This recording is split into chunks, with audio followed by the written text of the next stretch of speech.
Welcome to Unforbidden Truth. I'm Andrew.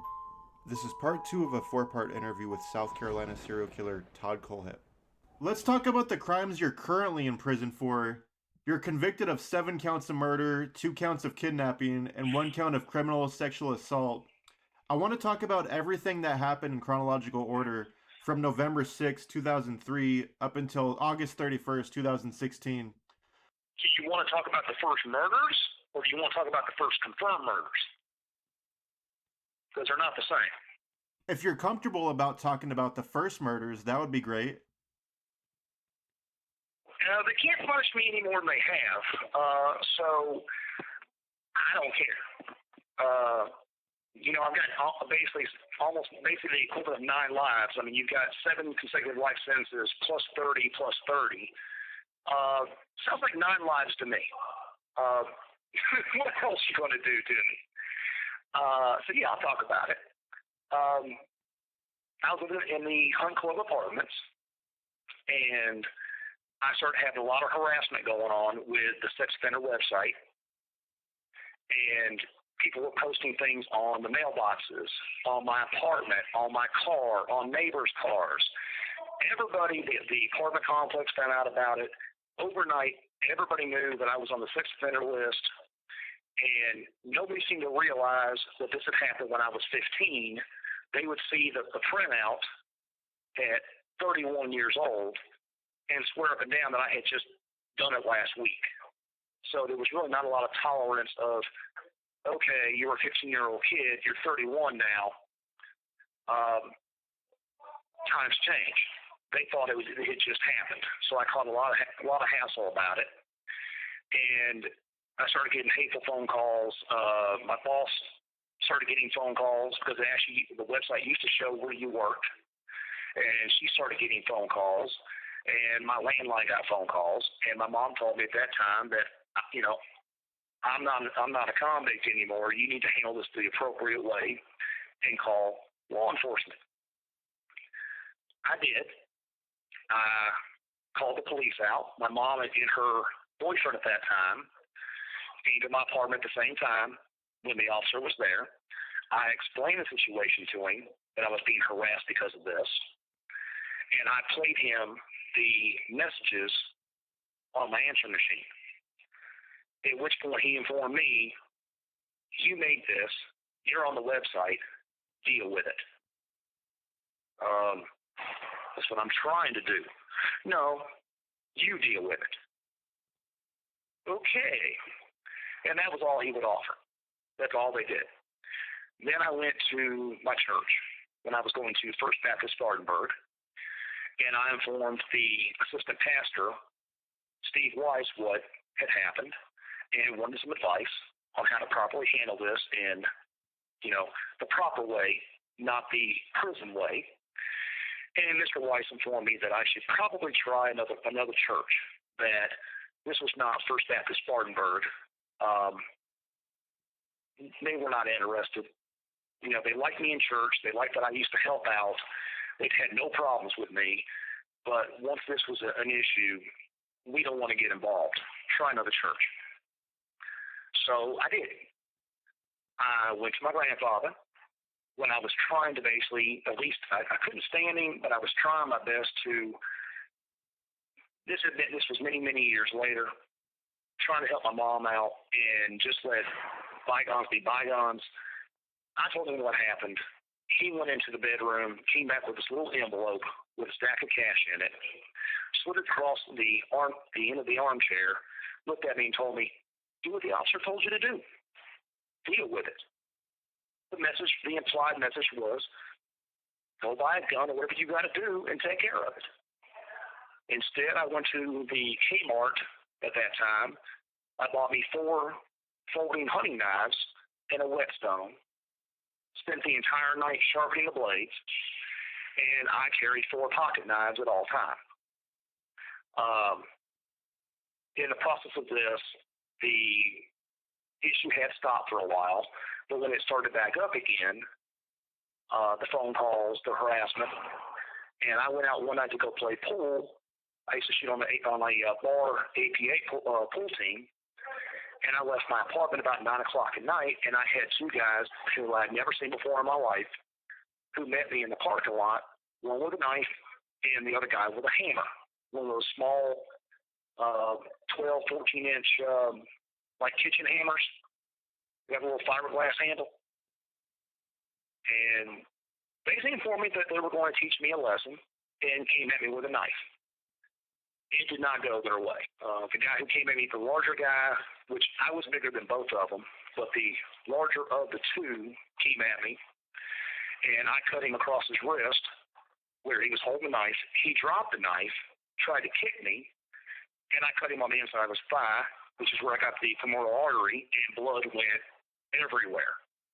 Poked a hole in his chest, and he went down. I went over him towards the other guy, slipped, and almost fell on the floor because of all the blood in the parking lot. The other guy ran off.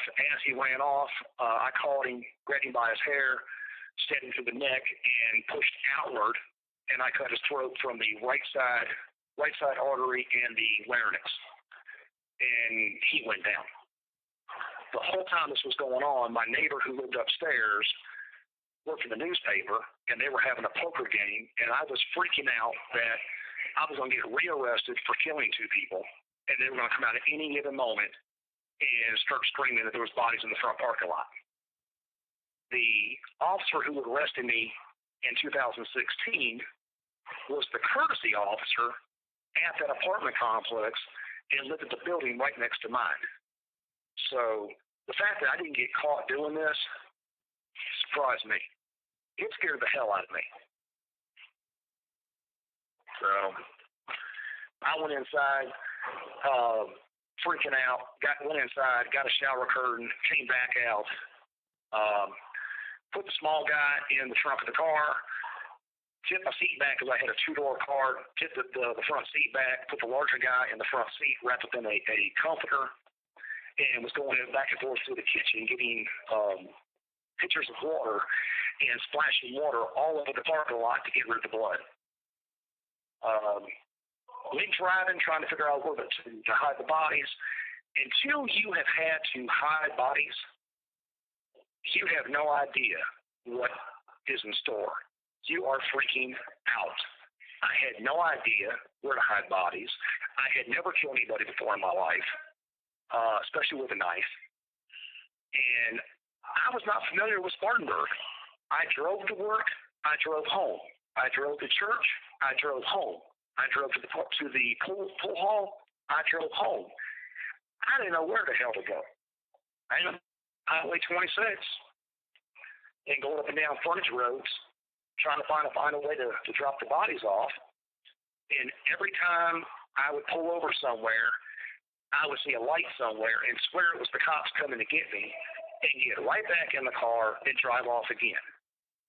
At the end of the night, I don't know where the hell I was. I ended up somewhere on a frontage road that I think paralleled I-26. I've got two bodies in my car, one guy in the trunk, which in a 91 Acura Legend, there's no room back there. Thank God the guy wouldn't be bigger because I almost couldn't get him out. I'm going down I-26. I had a choice, go towards the light, towards the center of town, or go down towards Columbia, which was pitch black. I chose pitch black. I've never even been down there before. I'm taking every off-road. Every time there's a frontage road and an exit, I'm taking it, trying to figure out where to put this, where to get rid of bodies. I have never done it. I'm scared shitless thing I'm going back to prison. Every red light I came to, I swore there was a camera looking at me. I'm paranoid. Heartbeat going a mile a minute. And I'm trying to figure out, what do I do now? I'm going to be blamed for this, even though they were the aggressors on this one. I just killed two people. I'm so going to prison forever. I'm trying to find a place to put bodies. And if you've never had to do it, it's not a good feeling. All your good little ideas of dump them in a dumpster or, go behind here, go behind there, don't work. Every time I pulled over to a bridge or I pulled behind someplace that looked like it was deserted, all of a sudden I would see lights coming. The lights were probably nothing. They weren't flashing blues. They were just headlights. But I would panic, and I would haul ass back out of there. I hit I-26, I can't tell you how many times, taking off ramp, and come right back. At the end of the day, I don't know whether I was on 385, 26, I don't know where I was, because I kept getting off and getting back on. I came to a frontage road, like I said, that had the road ends, the picket sign, it crosses the whole back of the road with road ends in orange. And I got him out of the car, and I dragged him about maybe 30, 40 feet behind the signs. It was just a little depression. I didn't even own a shovel. I just put him in the depression, and I threw whatever brush, tree limbs, whatever I had, I threw it on top of them. I mean, I had pulled their wallet out to see if I could figure out who they were. I don't know who they were. I had never seen them before. I have no idea. I don't know what their vehicle is. I don't know if they had walked in there or if the car was in the apartment complex. I don't know them. I just know that one had a knife and one had a hammer, and they came at me. Their bodies are somewhere behind that sign, somewhere. Many years later, I told the cops about it after I got arrested, and they came down, wanted the bodies. I wasn't real cool about giving them the bodies, but then I said, all right, fine, I'll give them to you. But they gave me all these photos of various exits, and I told them, I have never been on these exits. If they will just take me out there quietly, they've done it before. Don't bring the media involved. Let me go out there, put me at the end of the frontage roads, and I'll tell you if it feels right, because I remember seeing the highway to my left-hand side. Let me go out there and see if it feels right, if that's the right location. If it is, bring me back to my cell, and then you can bring your dogs out there and see if you can find them. They never did that. Instead, they put it all over the news that I was going to be out there. Then they never took me out there. Then they searched every exit that I told them no, that I had never been at. They ignored the exit that I told them was a maybe, but I couldn't confirm until I saw it, but it looked right. They ignored that exit. And the news media carried that I was being difficult, that I would not tell them the sex or the race of the victims. And I don't know how two middle-aged white guys is so hard to understand. Two middle-aged white guys pretty much says, there's your race, there's your sex. But I was supposed to be being difficult. At this point, they still haven't found the bodies, and I really don't care about bothering with it anymore.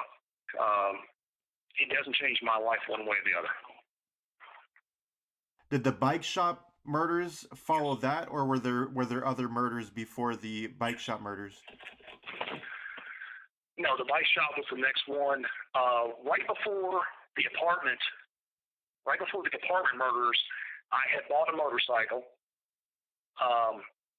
bought the bike, and actually I bought it on the day my grandmother died. So as soon as I got the bike home, I couldn't even ride the bike.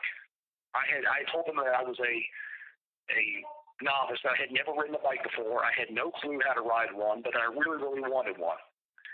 I went off and bought a crotch rocket, and quite honestly, I mean, I'm 30-some years old, and I think as soon as I get a crotch rocket, that the sky is going to open up, and hot Asian chicks are going to fall from the sky and fall on top of my bike.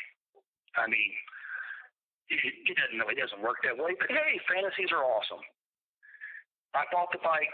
They then laughed when I tried to ride it out of the bike shop, and I kept popping the clutch because the guy told me just go ahead and wind it up, and it just released the clutch. I'm surprised I didn't kill myself right there in the parking lot. They laughed at me, thought it was funny. My mom's boyfriend was with me at the time. He talked him into go ahead and ride the bike to my apartment complex, and that way I didn't kill myself on the highway. You know, give me some time to learn how to ride it in the apartment complex in the parking lot. They did. Took delivery, and then I had to go deal with my grandmother who had passed away. I had only found this out after I had signed the paperwork, and then Bob got the phone call that grandmother had passed. I had the bike for 14 days. The bike got stolen. I called the cops. Cops came out, and the officer's attitude towards me, and I'm usually pro-law enforcement. For me being in prison and all this, I'm not anti-law enforcement. I'm the one who screwed up. I'm not mad at them. But this officer decided to tell me that it's a shame that the motorcycle had been stolen, that he hadn't had time to give me a ticket yet. Yeah, thanks, buddy. I really appreciate the thought. Some officers are good. That one was not. It happens. But the bike got stolen. And then right after that is when I had the two guys with the hunt club who came at me, where I ended up killing them. And this was back March, April, something like that of 2001. I was going to Greenville Tech, taking classes, trying to figure out where I was going to go. I was taking the class because it was cheaper to take them there than go to USC Upstate, which is where I transferred to the next year. But I would go to the bike shop, and I had heard that they were running a chop shop. I went all over the place. When my bike got stolen, I was pissed, and then I had these two guys. The situation that happened there, I was irate. Didn't even carry a gun at that time. I'm running around trying to find out what's going on, who took my bike. I'm pissed. And I left the bike shop after hearing that, and I confronted them, and I told them that I had heard they were running the chop shop, and words were said. All they had to do is look at me and go, "Do you see your bike?" No. We don't have it. There's rumors about bike shops. Every bike shop has a rumor of being a chop shop or being drugs or something. I was just pissed off. All the man had to do was tell me the rumors are bullshit. Instead, Brian Lucas looks at me and goes, "Fuck you. We took your bike. What are you going to do about it?" I went, "Excuse me?" I did not expect that. Him, Brian, Ponder, Sherbert, the so-called mechanic, he really just did oil changes and mowed the grass. They're all laughing at me, thinking it's funny. What? He goes, "You heard me. What the fuck are you going to do about it?" I don't really know, but I'm going to do something. I had no idea how to take that. I did not go off. I'm just sitting here going, I did not expect to be told, "Fuck you. What are you going to do about it?" So I left. And I went home, and I talked, and I went walking laps, and I kept thinking over and over again each day, hearing Brian tell me, "What are you going to do about it?" And it got to me, and I got pissed. And I went and made some phone calls, got in contact with some people. And, it's another story. I ended up working for an arms dealer. Believe it or not, moving crates. All I did was move crates. Pick the crate up, put it on a pallet, put the pallet on a truck, go where I was told, put the pallet on the other truck, get it in an envelope. Got the money to pay for my pilot's license, and I made the money to buy a gun. The gun came first. Went back out to the bike shop maybe 2-3 months later, and was kind of wondering, were they just talking shit? I pretty much wasn't sure if they were just full of it or if they really taken my bike. And I was upset, but I went out there, gave another chance to go out there. I figured I'd walk in, and maybe the guy would just tell me, "Hey, we were pissed off. Things were said. Hey, we didn't mean it. Maybe we can work out a deal on another bike or something." Instead, they're laughing at me, thought it was funny. And Brian looks at me and goes, "Oh, you came to lose another one, huh?" Okay, so you want to play this game. So I started looking for where cameras were and started realizing traffic and, where the cameras were up and down Old Furnace Road. And at that time, you had Google Earth and all that. And I'm trying to figure out, okay, where's how far is it to the police department, and how far, where the different gas stations were, that if I drove by, could my car be seen on the cameras? And I figured out how to get out there without being seen on a whole lot of cameras. And on November 6th, I went back out there. I had actually left my college class. I was doing a art class in Greenville, art history. We had an exam that day, and when I got done with the exam, I got to leave.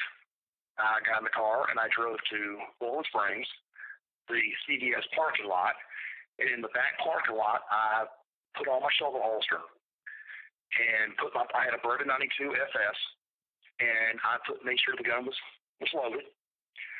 And the shoulder holster, I put it on. I had a black Columbia fleece jacket that I put on over it, so you couldn't see the gun. And I drove out to Superbike Motorsports, which is in Chesney. Went inside, made sure as I opened the door that I used the sleeve of the jacket to open the door so I wouldn't leave fingerprints. And as I went inside, there was a guy that was trying to do a deal with them for a layaway for a go-kart for his kid. He had his kid there, and I don't shoot kids. There's a lot of things I'll do. I had no problem shooting everybody in that store, but I'm not shooting a kid.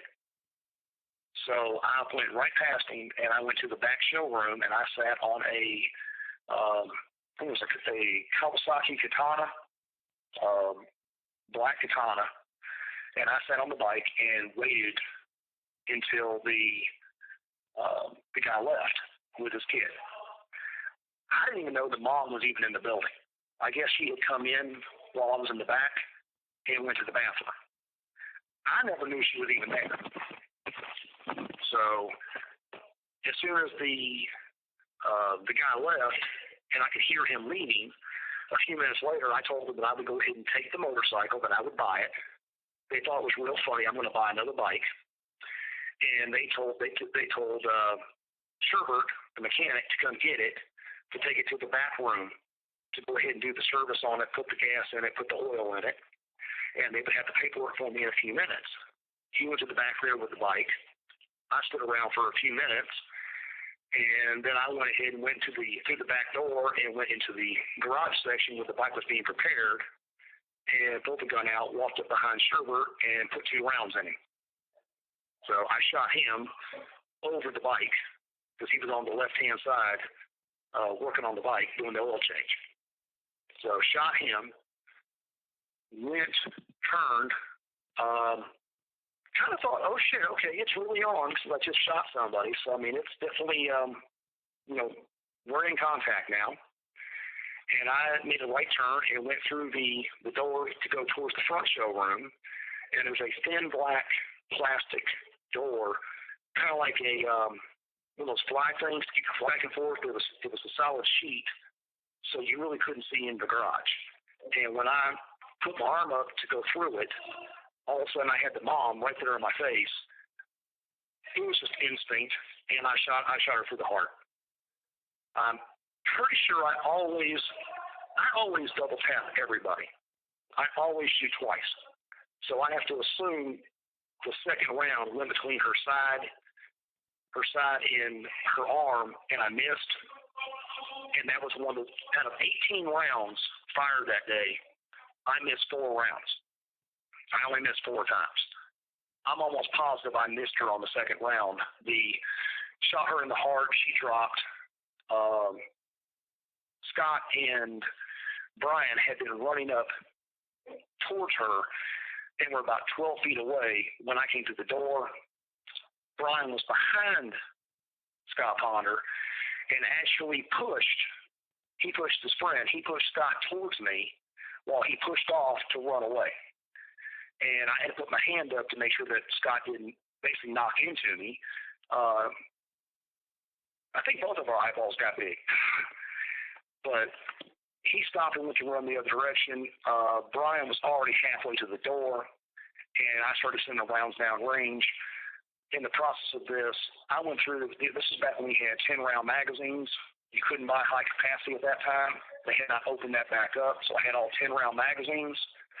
Went to the first magazine, had walked up to Scott's side. I put 3 rounds that I had missed along the back wall. Changed magazines, swapped out magazine underneath my armpit, and got the slide back forward.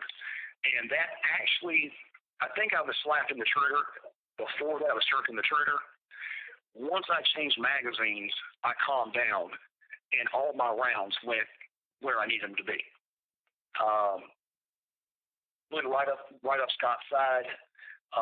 Brian had jumped through the door, and as he jumped through the door, I shot him in the hip, which is where he stayed. Scott actually got through the door and went outside and was on the sidewalk. When I got to Brian, before I walked over him, I shot him in the head. Then I went to the sidewalk where Scott was. He looked up at me. No words were said, but you could see the look in his eyes that he knew what was coming.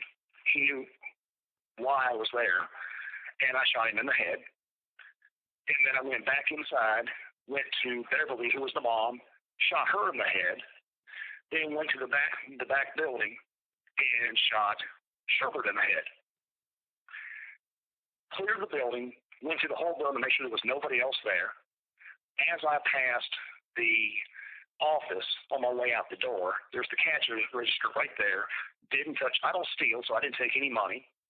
And Scott had a $10,000 cash on his desk, where he liked to always brag about how he had cash to buy a motorcycle, whatever he needed. He always kept cash on him, and he had a Glock 23. They had 3 guns. They didn't use them. I did. So the gun stayed there. The cash stayed there. I touched nothing.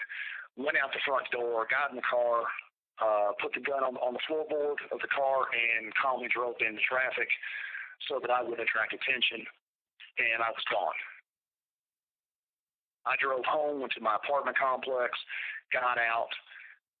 The gun got taken apart, and I actually dumped the gun parts, the barrel and the gun, in separate piles of cat litter, because I had a cat at that time, and I put them in 2 different bags of cat litter, and all my clothes either went in the laundry or got thrown away.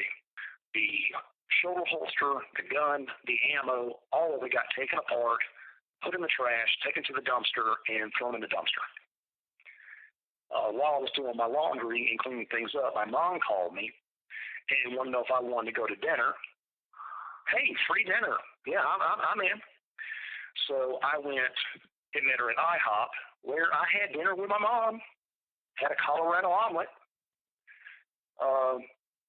My hearing was messed up. I had shot a 9mm 18 times inside of a steel building. My ears were ringing for 3 days. I couldn't hear half of what she was saying. But she did most of the talking, and I had dinner. The day of the 4 killings, what was running through your mind in between shooting the 4 individuals? Nothing. You mean in between each person I shot? It was very mechanical. I knew how to shoot. I had taken time to learn how to shoot. I shoot an awful lot. Years later, I shoot 400 rounds a day. I didn't at that time. At that time, I didn't even come close. But years later, I shot every single day. But I was trying to focus on getting my hands together, making sure I interlocked my thumbs, not jerking the trigger. I was focused on the mechanics. I really wasn't focused on people. Shooting 4 people was almost the best way I can call it is mechanical. It's kind of like a video game, except you don't have the music and you're not moving around that way. You're focused on not slipping and proper foot placement and getting on target. The slide lock back, you swap magazines, you hold on to the magazine so you don't drop it. You don't want to leave any fingerprints. When I load my guns, I always wear 2 pairs of latex gloves, so I don't have to worry about any rounds, any fingerprints or DNA on any rounds. So when I load my guns, I wear gloves. When I'm shooting, I don't. So I didn't have to worry about the brass. wasn't my problem. My focus was stopping 4 targets before they could get away. I wasn't focused on anything else. If anybody had walked in that building, they just would have been a target. I mean, I was literally on autopilot. Move, shoot, shoot, move, shoot.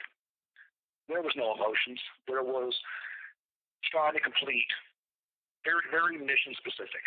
I was trying to complete what I wanted to do. I wasn't upset until afterwards when I actually started calming down going, oh, damn. Okay, well, I'm probably going to prison for that one. I wasn't entirely sure I was going to get away with it. I mean, when I went home, I kept checking the news, the online, the newspaper, and every day they had stories. You know, this hit international news. Was it a drug deal? Was it a gang? Was it organized crime? Was it disgruntled employee, disgruntled customer? Every day that went on, if they didn't leave with anything, I calmed down a little bit more. Then they released a photo, a sketch, and that sketch didn't look anything like me. It was some skinny Italian-looking kid, either Italian or Hispanic. It was kind of hard. He had almond-shaped eyes, but they did a drawing that, I mean, wasn't even in the ballpark. And I went, okay, yeah, go get him. Leave me alone. Then they released another drawing that wasn't even close. Finally, by the time they actually got the guy to do a drawing that they thought it was right. The guy had been there. The guy who had had the kid with the go-kart. The one he said, yes, that's right. That drawing was spot on. It looked like me. If they had shown that drawing the first time, they probably would have arrested me because people would have known my face. But they had shown the first drawing and the second drawing that was so off that nobody was paying attention. From the moment you fired your first shot and after you fired the last shot, how long was the entire incident? Probably took me 30 seconds. It's a 6,000 square foot building. I already knew there was nothing on the far left side, so it didn't need to be dealt with. I came to the building. It probably took me 30 seconds from first shot to last shot. Well, excuse me. First shot till I cleared to the front of the parking lot. Then I worked my way back through the building to the far back where the last shot was where I started, which was with Chris Sherwood. And then through the building again. I'm guessing a minute and a half from the time of first shot till I was in my car. Minute 45 seconds. By the time I was back in the car on Old Furnace Road, a minute 45 seconds max. I moved. I mean, I wasn't there to argue. I wasn't there to say anything. There was nothing else to say. Everything I had to say, I said with my trigger finger. There was no argument. There was no little comments. This was not an Arnold Schwarzenegger moment. This was I came to put in work, do what I came here for, and go home. And that's what I did. Let me ask you a hypothetical question. So you said that if anybody was to come in the building while you were shooting, they would have been a target. Let's say that a mom and her kid comes in the store and you shoot the mom. Would you have shot the kid just to get rid of a witness? I would not have shot the kid. I have never been in that situation before. But if knowing me, I might have shot the mom. I would not have shot the kid. I would have taken the chance and the risk that the kid would have recognized me, and I would have just hoped that with all those bodies laying down, the kid would have had trauma. What's he going to say? White guy with a gun? I mean, if I didn't leave any fingerprints, I didn't leave any other evidence, there was no video. The gas stations had no video. There was no DNA. There was nothing stolen. By the time I got to my apartment, there was nothing left of evidence at my apartment. There was nothing to tie me back to it other than they had to go through a list of people. They did go through a list of people of who had been customers over the past year. I've got the list. I mean, the list was 700 and some people by the time they went through it, people they wanted to talk to. But the cops never came to talk to me. They got about maybe 30 names away from me, and they stopped. They just got tired of it, got bored, stopped asking people questions. They were only about half a page away from me and never asked me a question. If the kid didn't know me, odds are he has no way. What's going to do? Tell a white guy with a gun? There's no reason to shoot him. After the quadruple homicide, your next confirmed murders were 12 years later. In between that amount of time, were you responsible for any other killings?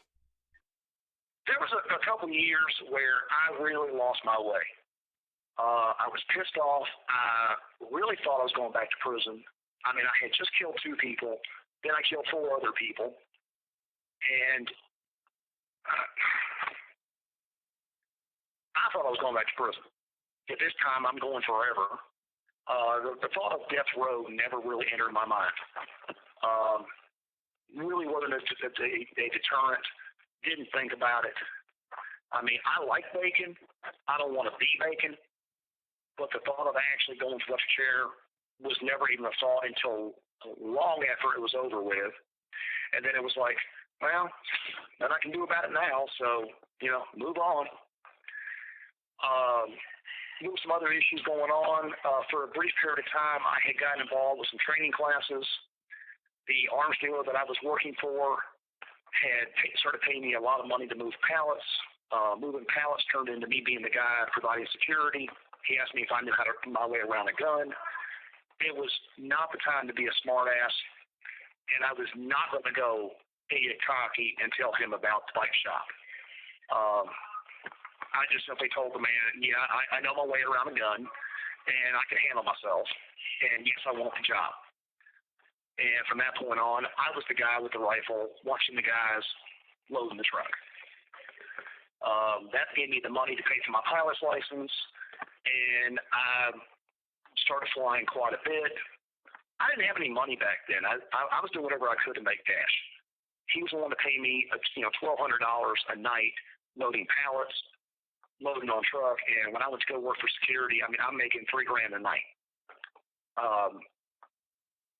Once a week, once every other week. It wasn't an everyday affair. Sometimes I wouldn't do anything for a month, and then I would do it, 3 weekends in a row. This led me to going and doing some training classes, tactical rifle, precision rifle, and I started taking these classes. At these classes, you learn, if you get the right class, you learn an awful lot. You've got instructors out there like Chris Costa and various other people. Not that I took his class, but there are a lot of these guys who are ex-military, ex-special forces, ex-interdiction, that are no longer in the military, and they're teaching classes. You've got SWAT teams showing up. The police departments cannot afford to send all their members to these classes. They will send one member to the class. He's supposed to learn how to do whatever they're teaching, and then take it back to other members of the class. You've got PMCs and security personnel, and you've got guys who are just want to see how it's done. You've got guys that want to play Call of Duty all the time, but they also want to know, could they actually do it? You take the class. I mean, it's fun. It's a lot of fun. You meet a lot of people. The people that I met, we started talking, and it led to me going to Juarez, Mexico. So we would go in for maybe a day and a half, 2 at the most, and we were basically shooting drug traffickers. Not the drug deals. We were shooting them at the, I don't know what you would call it, processing. They're basically taking drugs and making them into packages and preparing to ship them, get them across the border. You'd have 12 people in a building that were basically making packages and putting them into coolers or putting them into gas tanks. And we would just walk in and shoot them all. Take the drugs, take the drugs, throw in the back of a pickup truck, throw the bodies in the back of a pickup truck, drive out to somewhere on the side of Juarez, throw them into a ravine, throw the drugs in with them, kick a bunch of brush on top of them. Go home.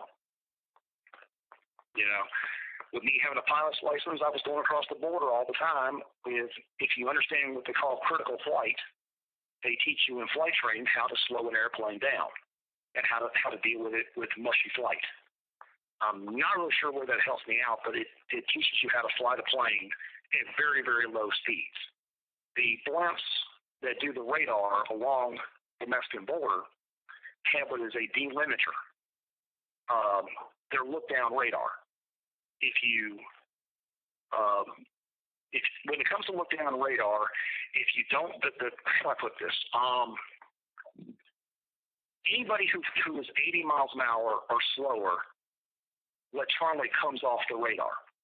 If they don't take off anybody who's 80 miles an hour or slower, the radar screen looks like a snowstorm because it picks up cars, motorcycles, flocks of birds, wind that's kicking around a lot of leaves. Anything that's moving around that's like that, it picks up. And it's just ground clutter. So it electronically takes you off the radar. So all you got to do is get close to the border, go ahead and slow down, drop your flaps, apply more gas, and you trim it out. And you're flying this thing at like 60, 65 miles an hour in a single-engine aircraft. You can't turn. You got to turn with your rudders, but you point it towards the border, and you're off the radar. You fly right across the border. 10 miles later, you go ahead and clean it, increase speed, dump the flaps, and go about your business. Same thing with coming back across. As long as you don't run into a Black Hawk helicopter, you're okay. If a helicopter catches you, the only thing you can do is go back into Mexico. You can't outfly him. The Black Hawk flies faster than a Cessna, and you can't stop. He can't. So the only thing you can do is go back into Mexico. But we never saw a helicopter. We never saw Border Patrol. But we were going over there, misbehaving, shooting guys who were bringing drugs across the border, and we thought we were doing something. We weren't doing anything. I went like 5 times. After 5 times, I stopped. Didn't go anymore. And then I met my girlfriend and her daughter, and I stopped doing all of that nonsense. So I was actually trying to be a good daddy and do the best I could. And pretty sure if you want to be a good daddy, you got to stop killing people. So I did. Can you pinpoint about how many people you did kill in Mexico? I don't know. To be honest with you, I didn't count. It is nowhere near. I don't know where Kayla got her little comment about, close to 3 digits. I'm not even anywhere close to that. I mean, it was a lot of people, but the thing is, I don't do trophies, and I wasn't there for a body count. I went in, I did what I wanted to do. I saw a target. It was an ethical target in my mind. It's a guy who's bringing drugs in the country. I didn't mind killing him. I got to vent my frustration. I got to get my gun on. And, I'm shooting at the guy. Another guy shooting at him. I'm just glad the guy went down. We weren't counting. I've been shot twice. I've got a 5.56 in my left knee. I've got a 40 cal in my left hand. People like to shoot back when you're shooting at them. I've had multiple surgeries, back surgery, hand surgery, shoulder surgery. My ankle got all torn up. It's got parts in it. You don't come out of that without some marks. But as far as how many I shot down there, I don't really know. I wasn't keeping count. I sit here some nights and I try to count them, and the number's never the same. I'll either duplicate them in my mind and cross what they are, and I'll duplicate them, or I'll turn back around and forget somebody. Best way I can phrase it is too damn many. I had no business being down there. I don't know what the hell I was so mad about, but it didn't change anything. It's just I killed a bunch of drug traffickers. Drugs still came across. Didn't change one bit. Let's talk about your 5th and 6th victims. How did you meet Johnny and Megan Coxey? I met Megan on the side of Blackstock and Regal Road where she was panhandling right next to the I-26 on-ramp. Pretty girl dancing around with a little sign, will work for food, homeless, need money. At that time, I had a bunch of rentals. I had to get cleaned. I had just had a bunch of vacancies. I don't clean rentals. I don't have time for it. I've got, they're not my properties. I manage them. So all I did was I go out and I find who wants to clean it and pay them. The owners actually do the payment. I actually make a paycheck by putting the parties together. I'm gonna pay you $100 to clean the rental. I'm gonna bill the owners $185. I make a $35 check for making it happen. I'm not cleaning the rental. I had 3 of them. I pulled up to her, handed her my business card, told her, look, I'm sure she got other offers from guys pulling up. I said, this is not what this is. I'm a real estate broker. I just need some properties cleaned. Are you interested? She said yes, gave me her number. I called her later on, told her I wanted to meet with her, that I was interested in having her clean rentals. Actually met with her in a parking lot across from where she lived, and we discussed that I would give her $400 cash. I had three rental houses that I needed cleaned, and I don't care what they do, just basically clean the toilets, clean the sinks, the small kitchen, the refrigerator. Just make it look clean so that people didn't freak out when they moved in. I'll give you $450 cash, and she wanted to know whether she could bring her boyfriend. She did not say it was her husband, but it wouldn't have made any bit of difference. I told her, I don't care who you bring, but I pay per project. I don't pay per person or per hour. So, I mean, I want to give you the materials and drop you off there if you don't have a vehicle, but that's all I'm going to pay you. She said that was fine with that, and that I would contact her in a couple of days and we'd go ahead and do pick them up, take them out there, and have them cleaned because the properties were in Bowling Springs area. Later on, that was a couple days later, never heard back from them. Tried to call them, didn't hear anything from them. Didn't know really what had happened to them. I had seen every day I used to check the Go Upstate, the newspaper, where people had been arrested, the mugshots. And that's because that was usually my first clue that one of my renters had been arrested and I was going to be dealing with an eviction issue. So I checked that every day to see who had been arrested, to see if I had a rental problem coming up. And her face popped up. Oh, shit, well, that explains it. And I just let it go. Figured, okay, I had to find somebody else to clean the rentals. We're coming up on Christmas weekend. I couldn't get anybody who wanted to go work right before Christmas. And I figured, okay, fine, I'll just have to take care of myself when I feel like it. Maybe after Christmas, because nobody was renting anything right then anyhow. Saturday morning, I get a text. On the 19th, I get a text. Is the job still available? I didn't even think she was going to. I figured they were gone. I had no idea it was going to be recontacted. I waited about an hour, thought about it, and at the end of the day, I didn't want to go clean these houses. So I text her back, yeah, sure, whatever. Pick you up in an hour, and we'll go from there.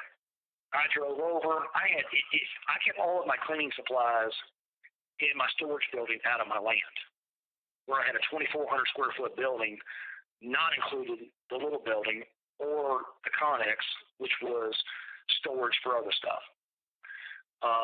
Mostly my ammunition, and at the time I had bought it because that's where I used to store my four-wheeler. That way all the rednecks out there wouldn't steal all my stuff, so I had it all locked up when I was having the garage built. So if they had told me they were actually going to be around, I would have already gone out there and got all the supplies beforehand, but they didn't. So I drove over and went to pick her up. Johnny came out, got in the car. I had never met him before, and the guy was on something. He was on drugs of some form, all bugged-eyed, kind of got this wild look about him. and I got a bad vibe right off the bat. So I was not happy. But at that point, it was too late. It was already in my car. And I went, all right, let's make the best of it. And we drove out to my land because I figured we'd go to my land, pick up the cleaning supplies, and I could hit Highway 101, which is right next to my land. From 101, hit 85, and go right to Bowling Springs. No big deal. As soon as we got to the building and we started putting supplies in the vehicle, he starts acting all squirrely. She stands on top of the bush hog, my tractor that's inside the building. She stands on top of it. And I'm kind of watching Johnny because he's kind of acting a little shady. And I'm unloading. I'm going ahead and pulling supplies, trash bags, toilet bowl scrubber, vacuum cleaner, getting the stuff moved to the SUV. And all of a sudden, when he's behind me, I hear her yell out, "Now, Johnny." I turn around, and he's coming at me with this little 4-inch pocket knife, like a black and white stripe, like the kind of thing you buy like at a flea market or a gas station. And he's coming in with a pocket knife, and I had guns everywhere, and I had stayed close to the guns, and I had a Glock 22, which is a 40 cal, with a coastal suppressor on it. That was basically was my shotgun. It was the gun that I had on a shelf in case something walked in the building. I didn't like being trapped in a building where, I mean, you're in the middle of the woods. I don't know whether there's bears out there, wild animals out there, some crazy redneck. We're not playing Deliverance here. So, I mean, I had guns everywhere. And I just reached over. The gun was underneath the towel. I just put my hand on the gun, pulled it over, and popped 2 40 cals in his chest. He dropped. I couldn't go to the outside towards the door, so I had to go between them and went to the door. And at that time, he was on the ground, face down, and I put a 3rd round through his back. And he was making gurgling noises because his lungs were full of blood. Shot him the 3rd time, and then I went towards her, and she just stood there, freaking out on top of the bush hog, and she didn't run, didn't do anything. And I put my hand up, and the first thing she says is, please don't hurt me, please don't rape me. I told her, I said, I'm not going to do any of that to you. I just need you to listen to me. I need you to get on the ground, over here, lay on the ground, and put your hands out, interlock your ankles. Lay down. I need to make sure you don't have any more weapons. And she laid down. I went over to a drawer, pulled out her handcuffs, put her in handcuffs, pat her down. She had no weapons on her.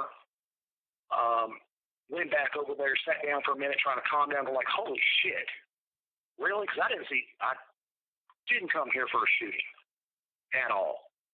I just wanted to hire people to go clean a couple of rentals and be done with it because I didn't want to do it. Went over there and checked him out. He was dead. Checked his ankles out. I was worried about a GPS, if he had been in jail or not. I had not seen his picture because I didn't know who to look for. He didn't have any other weapons on him but the knife. I took the knife away from him. It went across the floor and checked him out. He was gone. Went over to her, secured her, and ended up putting her in the building. Took her down to after I calmed down, took her down to the shipping container. And all I did was put her in the very back of it, sat her back against the back wall, and handcuffed her to. In the back of a shipping container, there's these little locking, like corner pieces that you can actually hook a strap to. And I just handcuffed her to one of them and locked the building. And then I went and got the tractor, dug a hole with the tractor, and stuck Johnny in it, covered it up. So that's how Johnny went away. Held her for about 5 or 6 days until Christmas morning. I had told her that if she would, the first day I didn't do anything with her. She just stayed in the building and basically tried to figure out what in the hell just happened. I had to ask her, did you say now, Johnny, or no, Johnny? She was honest about it. She said that they had planned on robbing me. They saw me having that BMW SUV, and they figured they could steal it and go get a bunch of drugs. They had already been in jail because their baby tested positive for heroin. So they had a child abuse on their file where they were pending. They had charges pending court because their kid, like I said, tested positive for heroin. I think he was like 5 months old. Went from there and just left her there. Went up to the store, bought her 2 packs of Newports, a bunch of honey buns, some Dr. Pepper, and pizza from Little Caesars. Came back and gave it to her and left. Came back the next day. We talked. The weather had gone to trash. It was sleeting the entire week of 2015. We're sleeting that entire week. I told her, look, I need to get rid of you. I don't want to kill you. I'm not going to do anything else to you. If you will agree to just basically behave yourself and do nothing until I can get you out of here, because I'm not going to drive you to Tennessee in the sleet where an accident can happen and I've got to deal with highway patrol, because I'm not going to shoot a cop. So you just need to behave yourself. If you do so, I will take you to the far side of Tennessee, give you $4,000 cash, which is what I had in the safe at that time. I'll give you $4,000 cash. You go left, I'll go right. And we just won't talk. Just don't come back. Forget you ever saw me. It would never have worked. She would have gone to Tennessee, gotten high, got arrested, and then tried to plea bargain that off by telling her all about me. But I was willing to give it a shot because I don't like shooting women. I didn't like shooting the mom at the bike shop. I didn't want to shoot her. She agreed to it, and for the next couple of days, all she did was sit there and eat and smoke. And that's all that happened. Went out there Christmas morning to bring her more pizza, and I left my girlfriend that day to go out there to check on her. Brought her more pizza, Dr. Pepper, and cigarettes. And when I opened up the shipping container, smoke was coming out of it because she had decided to tip everything over and use the lighter I gave her to smoke to light everything on fire. There's 200,000 rounds of ammunition in that building. I bought that stuff on pallets. This is back when I was in real estate, and I'm making $400,000 a year. I had a lot of money, and I was spending it. I had 2 pallets of ammunition at that time, and she tried to light it on fire. Thankfully, it did not set off, but she tried. But all the bedding was put on fire. Everything else was put on fire. All I had done was smoke and smolder, and I was surprised that she was still alive. So I opened the building, once again had a Glock 22 with a suppressor on it and a tack light, X300 Ultra Surefire, and I turned the light on, and the smoke was crazy. I thought she was dead. I thought she died of inhalation. Went to the back of the building, and she's sitting there in a pile of burnt up clothing, laughing. She thought it was funny. But she had almost set the place off, burned the place up, and all the stuff was destroyed. She thought it was funny. So I realized this was not a day that was going to work out. I went outside, stood in the rain, the drizzle, and the sleet, stood out there for about 15 minutes, trying to think in my head how else to deal with this and what was the smart, safe bet. And the safe bet at that time was clean house. She got to go. So I pulled the slide back, slid around in the chamber because I don't like the Glocks. I don't like a safety on the trigger. So I don't keep around the chamber until I need it. Pulled the slide back, put it around the chamber, went in and got her, walked her outside the building. And when she walked in between the little shed and the Connex, she turned back to look back at me for a moment with this weird-ass look like she was grinning like an idiot.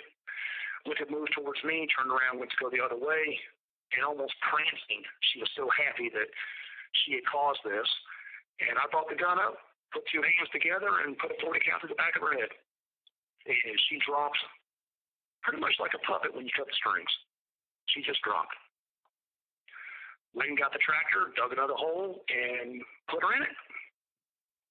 Cleaned up, went home. Girlfriend was mad as hell because I had been gone. She thought that I had not. And the only thing that saved me on that one is that I was covered in mud and I smelled like burnt wood. So she knew I hadn't been around with another woman. So I got a shower, changed my clothes, and tried to forget about it. That was my Christmas afternoon. Did you ever do anything to cover up the murders by hiding evidence? I always tried to hide evidence. The bike shop was an oddity. I couldn't move 4 people, not by myself. So I did a blitz, went in, shot 4 people, and got out. I can't move 4 people and try to get them in a car. Especially an actual legend, there's just no room. So I left the bodies where they were. By the time later on, these other things, I mean, we're out in the middle of the desert, or we're off off to the side of the towns, garages, the warehouse district is where a lot of this happened. And we're throwing bodies. I mean, the only time we had one issue was we had a building that we thought there was heroin or cocaine in it. There was not. There was about a U-Haul worth of weed. We didn't know that. We couldn't move it, so we threw gas on top of it and lit it on fire with the bodies inside the building. I'm normally not against weed. I don't smoke it, but I'm not going to shoot you for weed. For heroin and meth, I will gladly shoot you. You are poisoning my country, and I give 0 fucks about you. I have no remorse for that. You asked for it. You want to start it? I can play with that one. The weed I didn't need to do. We didn't know they were just selling weed, so we just lit it on fire and left. If I can help it, I'm going to take the bodies with me. I don't like leaving them behind. It's a whole lot easier if you can just pack them up, take them somewhere, and get rid of them. And later on when this happened, I had many years where nothing happened at all, where I had stopped all of that when I was trying to raise my girlfriend's kid, until Johnny pulled his little number, and the rust came right off. I'll hide the bodies if I can. I always hide the bodies. The bike shop was the only one I didn't do that because I couldn't. Where am I going to take them? I got lucky when I had the land. The land was not bought to hide bodies. The land was bought for me to have a peaceful place to build a house, shoot my guns, ride my 4-wheelers, and have a lot of animals. I had no idea that I was going to end up shooting people out there. But when it was presented itself, the rust comes off real fast. Johnny got the rust off real quick. And I mean, from that point on, it was just a matter of time. And 8 months later, I did. 8 months later was Kayla and Charlie. This is a whole nother story. That also was not planned, but it definitely went sideways. That was part 2 of my interview with Todd Kohlhepp. Thank you for listening. Unforbidden.